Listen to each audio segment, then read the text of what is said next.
Jangan lupa like, comment, share, dan subscribe. Ya, salam. Saudara-saudara, salam kebenaran. Berjumpa kembali dengan saya dalam channel Iman Kristen Menjawab.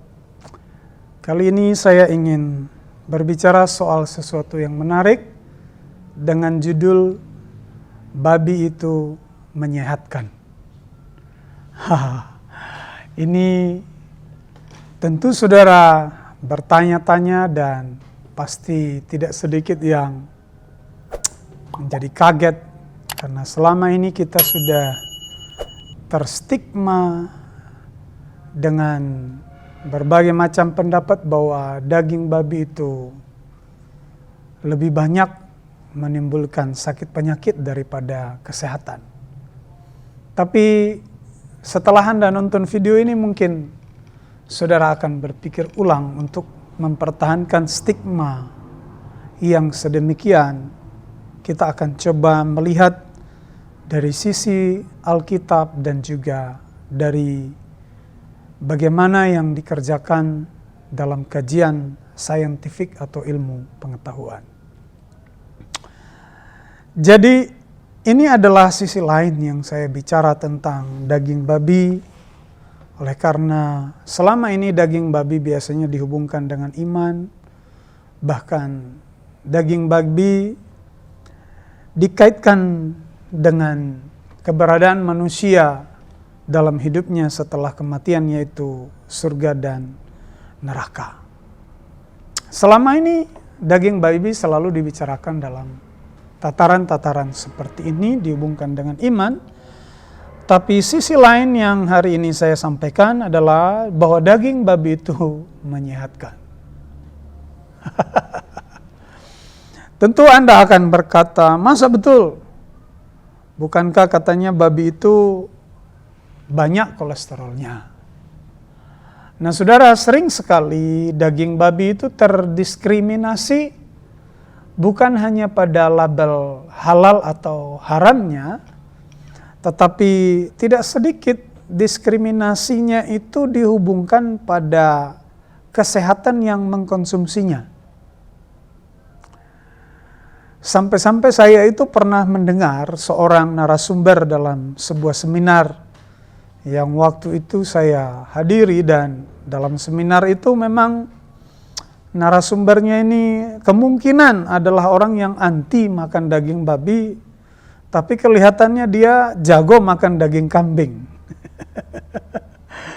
Dia mengatakan bahwa daging itu terlarang untuk dimakan karena memang daging babi itu menyebabkan banyak penyakit. Bahkan waktu itu saya masih ingat dia berkata, kenapa banyak pendeta dan orang Kristen meninggal karena makan babi. Nah, saudara, saya kira ini cerita yang mengada-ada, ya. Oleh karena matinya seseorang itu sebenarnya tidak diputuskan oleh apa yang dia makan. Tapi secara teologis matinya seseorang itu menurut saya itu dalam penentuan Tuhan. Hanya saja memang caranya yang berbeda-beda. Bukan makanan yang menentukan matinya seseorang. Tapi kalaupun Anda setuju bahwa makanan itu menentukan matinya seseorang, saya kira ada banyak daging binatang lain yang ukurannya itu bisa lebih cepat mematikan orang daripada daging babi. Kemudian belum lagi sindiran-sindiran bahwa babi itu binatang jorok dan tidak pantas untuk dimakan, sehingga terlalu banyak orang yang menyindir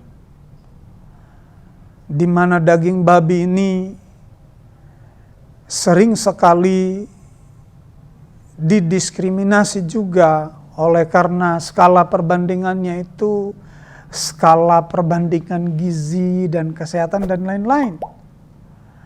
Tapi hari ini saya akan sampaikan sesuatu yang berbeda. Tentu berbedanya ada dasarnya. Bahwa betapa daging babi itu bermanfaat banyak bagi kesehatan. Nah ini mungkin berita baru bagi Anda. Walaupun potensi negatifnya pasti ada, sama seperti semua hewan-hewan lain yang menjadi makanan manusia. Pasti ada plus minusnya. Tapi coba kita lihat hari ini bahwa daging babi itu memiliki manfaat yang penting bagi kesehatan. Tapi sebelum saya mengajak saudara melihat hal ini, saya ingin kita dulu masuk secara jernih kepada apa yang merupakan desain Allah terhadap manusia dan bahkan semua ciptaan, termasuk hewan-hewan dan tentu babi juga masuk di dalamnya.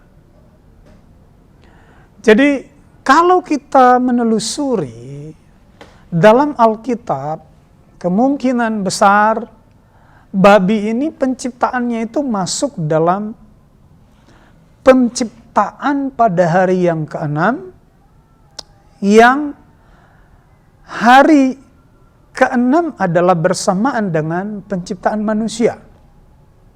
Nanti kalau kita baca dalam Kejadian pasal 24 Kejadian pasal 1 ayat 24 sampai ayat 25, Kejadian pasal 1 ayat 24 sampai 25, di sana dikatakan, berfirmanlah Allah, hendaklah bumi mengeluarkan segala jenis makhluk yang hidup, ternak dan binatang melata, dan segala jenis binatang liar, dan jadilah demikian.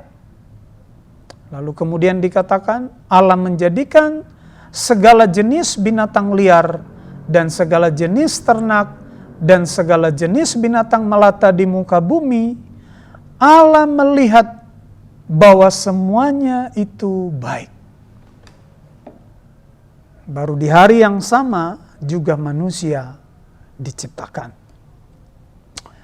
Jadi saudara, yang perlu dicermati pada bagian ini adalah frase yang menyebutkan bahwa Allah melihat semuanya itu baik. Jadi yang perlu dicermati dalam bagian ini adalah frase yang mengatakan bahwa Allah melihat semuanya itu baik. Jadi ini adalah frase yang membuka mata kita untuk melihat posisi babi sebagai salah satu binatang yang diciptakan dan nilai halal dan haram yang dilabelkan kepadanya tidak pada dibencinya babi oleh Allah. Tetapi nilai haram yang ditunjukkan kepada babi adalah soal bersih dan tidak bersih, atau layak atau tidak layak untuk dipersembahkan. Teks Ibrani ayat ini menyebutkan Vaya'az Elohim et Chayat Haaretz lemina va'et ha-hema lemina va'et kol remes ha-adama leminenu vayar Elohim kitov. Jadi kalimat yang digunakan adalah Vayar Elohim kitov. Dan Allah melihat itu sebagai sesuatu yang baik. Jadi baik dalam teks ini menggunakan kata tov. Nah perhatikan, kata tov ini, kata baik ini adalah kata yang berarti baik dan penggunaannya itu sama dengan penciptaan-penciptaan sebelumnya. Karena kalau Anda ikuti hari-hari penciptaan, ketika Allah menciptakan terang, lalu Allah berkata, itu baik. Allah melihat semuanya itu baik. Allah menciptakan cakrawala, benda-benda penerang, daratan dan lautan. Di sana selalu diakhiri dengan pernyataan bahwa Allah melihat itu baik. Dan dalam penciptaan binatang-binatang juga yang di dalamnya pasti termasuk babi. Di sana kalimat yang sama juga digunakan, yaitu Allah melihat semuanya itu baik. Artinya nilai kebaikan yang digunakan Allah itu sama secara keseluruhan dalam setiap ciptaan itu. Jadi kalau Anda bersyukur karena adanya matahari, harusnya Anda juga harus bersyukur karena adanya babi. Karena babi adalah masuk dalam binatang-binatang itu. Kata tof itu, kalau nanti saudara belajar dalam perjanjian lama itu, ditemukan kurang lebih 559 kali dalam perjanjian lama dan artinya sangat variatif. Jadi tof ini bukan hanya sekedar baik, tapi artinya itu bisa berarti mulia, bisa berarti berharga, bahkan ada terjemahan yang berarti maknanya itu adalah sesuatu yang bersifat karunia, pemberian, sesuatu yang indah, bagus, terbaik, dan lain-lain. Artinya bahwa tidak mungkin yang adalah ciptaan Allah dengan label yang sangat tinggi, kemudian tiba-tiba menjadi dimusuhi oleh Allah itu sendiri. Coba Anda pikirkan, Allah menciptakan sesuatu, menciptakan binatang, hewan-hewan, lalu diberikan label yang tinggi dengan kata tof. Tetapi kemudian tiba-tiba saja Allah menjadi membenci sesuatu yang Dia ciptakan itu dengan kualitas tof itu, kualitas yang baik. Saya kira ini sesuatu yang ironi dan tidak logis, ya. Kalau Allah penciptanya dan Anda percaya bahwa Allah itu kalau berkarya sempurna adanya, baik adanya, jadi tidak akan mungkin Allah menciptakan sesuatu yang Dia benci. Makanya ini konsistensi Alkitab. Itu sebabnya dalam perjanjian baru, di sana dikatakan sangat tepat sekali bahwa tidak ada yang haram yang diciptakan oleh Allah. Adalah sesuatu yang janggal kalau menciptakan sesuatu yang haram dalam pengertian yang berseberangan dengan kualitas agung dari karya Allah itu. Karena karya mencipta itu adalah karya yang sangat agung, sesuatu yang sangat agung. Jadi maksud saya adalah, siapapun Anda hari ini, cobalah dulu berdiam diri merenungkan itu. Ya. Makanya harus dimengerti dulu bahwa haram yang dimaksudkan adalah bukan pada kebencian Allah terhadap babi.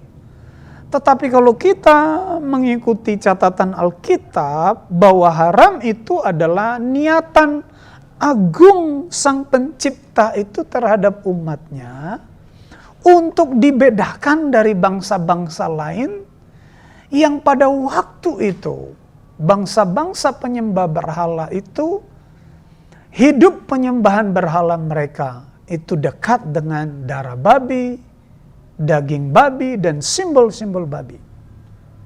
Jadi coba dulu renungkan, apakah mungkin Allah itu benci terhadap sesuatu yang Dia ciptakan? Saya kira ini menjadi pertimbangan penting bagi kita.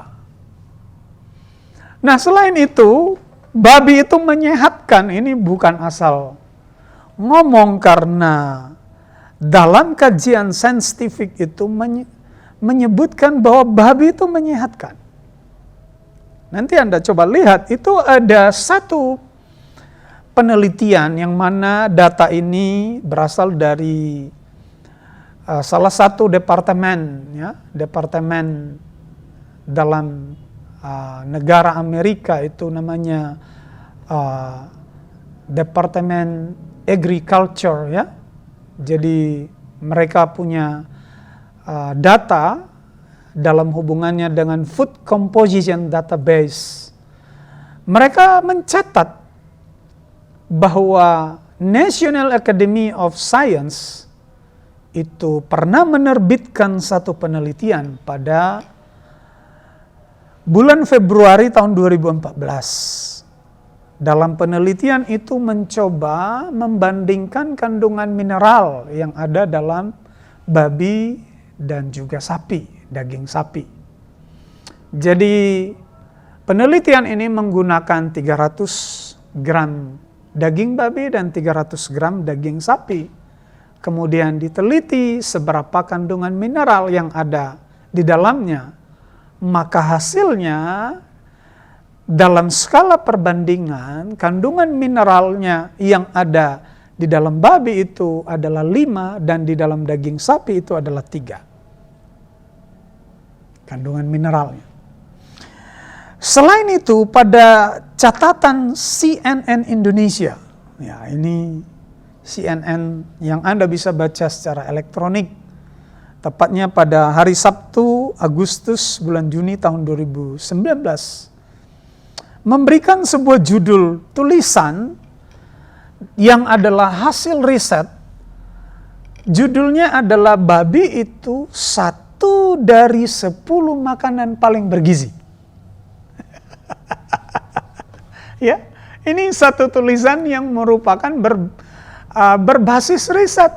Disebutkan babi itu 1 dari 10 makanan paling bergizi. Dituliskan di sana bahwa ini adalah hasil kutip dari Asia One.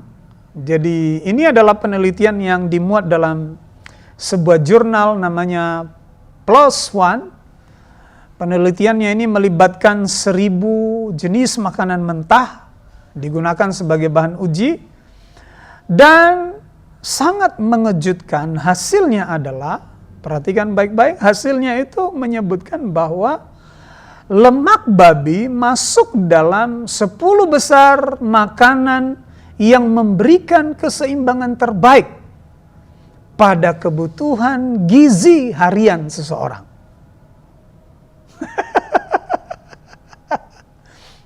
Mungkin ini adalah kesempatan yang terbaik bagi Anda untuk mengubah stigma yang negatif terhadap daging babi, ya.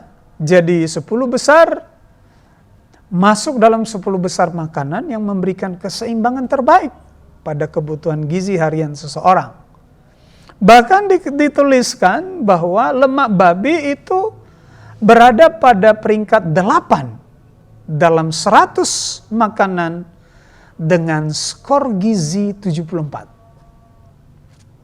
Jadi lemak babi diklaim menjadi sumber vitamin B dan mineral yang baik. Bahkan disebutkan bahwa lemak babi itu jauh lebih sehat dari lemak domba atau sapi.